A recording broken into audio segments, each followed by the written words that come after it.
Capítulo 24. Los lamanitas atacan al pueblo de Dios. Los anti-nefi-lehitas se regocijan en Cristo y son visitados por ángeles. Prefieren padecer la muerte antes que defenderse. Se convierten más lamanitas. Aproximadamente 90 a 77 a.C. Y aconteció que los amalequitas y los amulonitas, y los lamanitas que se hallaban en la tierra de Amulón, y también en la tierra de Elam, y los que estaban en la tierra de Jerusalén, y en resumen en todas las tierras circunvecinas, que no habían sido convertidos ni habían tomado sobre sí el nombre de anti-nefi-lehi, fueron provocados a ira contra sus hermanos por los amalequitas y los amulonitas. Y su odio contra ellos llegó a ser sumamente intenso, a tal grado que empezaron a rebelarse contra su rey, al punto de que ya no quisieron que fuera su rey. Por tanto, tomaron las armas contra el pueblo de anti-nefi-lehi. Y el rey confirió el reino a su hijo, y le dio el nombre de anti-nefi-lehi. Y murió el rey precisamente el año en que los lamanitas empezaron sus preparativos para la guerra contra el pueblo de Dios. Ahora bien, cuando Amón y sus hermanos y todos los que lo habían acompañado vieron los preparativos de los lamanitas para destruir a sus hermanos, se dirigieron a la tierra de Midian, donde Amón encontró a todos sus hermanos, y de allí fueron a la tierra de Ismael a fin de reunirse en consejo con Lamoni, y también con su hermano anti-nefi-lehi, acerca de lo que debían hacer para defenderse de los lamanitas. Y no hubo uno solo de los que se habían convertido al Señor que quisiera tomar las armas contra sus hermanos. Ni siquiera preparativos de guerra quisieron hacer, sí, y también su rey les mandó que no lo hicieran. Y estas son las palabras que dirigió al pueblo concerniente al asunto.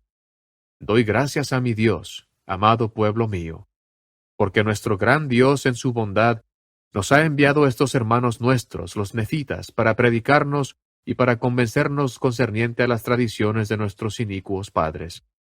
Y he aquí, doy gracias a mi gran Dios por habernos dado una porción de su espíritu para ablandar nuestros corazones, de modo que hemos iniciado relaciones con estos hermanos, los nefitas.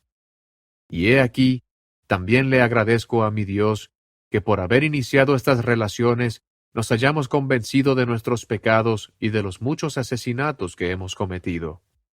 Y también le doy gracias a mi Dios, sí, a mi gran Dios, porque nos ha concedido que nos arrepintamos de estas cosas, y también porque nos ha perdonado nuestros muchos pecados y asesinatos que hemos cometido, y ha depurado nuestros corazones de toda culpa por los méritos de su Hijo. Pues he aquí, hermanos míos, en vista de que, por ser nosotros los más perdidos de todos los hombres, nos ha costado tanto arrepentirnos de todos nuestros pecados y de los muchos asesinatos que hemos cometido, y lograr que Dios los quitara de nuestros corazones, porque a duras penas pudimos arrepentirnos lo suficiente ante Dios para que Él quitara nuestra mancha. Ahora pues, muy amados hermanos míos, ya que Dios ha quitado nuestras manchas y nuestras espadas se han vuelto lustrosas, no las manchemos más con la sangre de nuestros hermanos. He aquí, os digo que no. Retengamos nuestras espadas para que no se manchen con la sangre de nuestros hermanos, porque si las manchásemos otra vez, quizá ya no podrían ser limpiadas por medio de la sangre del Hijo de nuestro gran Dios, que será derramada para la expiación de nuestros pecados. Y el gran Dios ha tenido misericordia de nosotros, y nos ha dado a conocer estas cosas para que no perezcamos. Sí, nos ha dado a conocer estas cosas anticipadamente, porque Él ama nuestras almas, así como ama a nuestros hijos. Por consiguiente, en su misericordia nos visita por medio de sus ángeles, para que el plan de salvación nos sea dado a conocer, tanto a nosotros como a las generaciones futuras. ¡Oh, cuán misericordioso es nuestro Dios!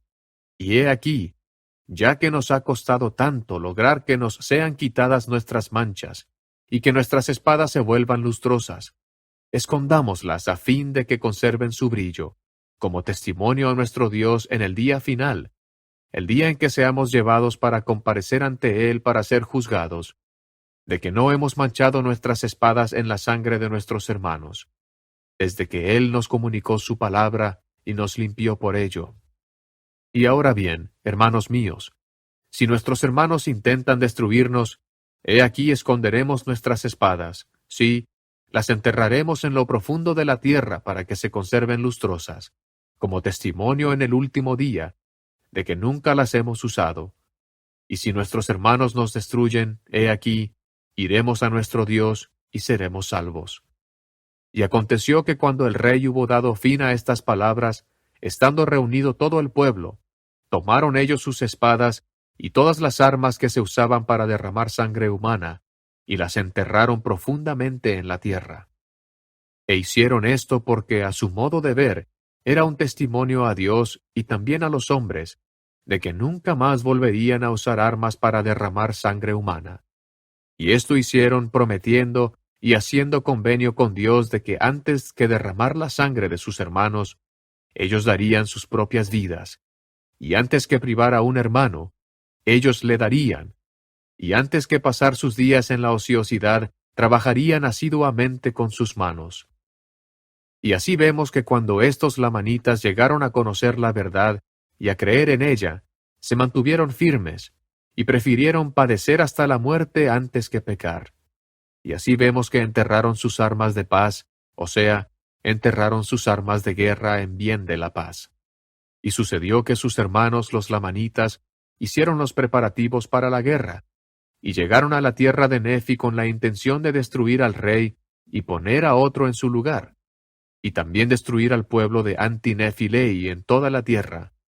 Ahora bien, cuando los del pueblo vieron que venían contra ellos, salieron a encontrarlos, y se postraron hasta la tierra ante ellos, y empezaron a invocar el nombre del Señor. Y en esta actitud se hallaban cuando los lamanitas empezaron a caer sobre ellos y a matarlos con la espada.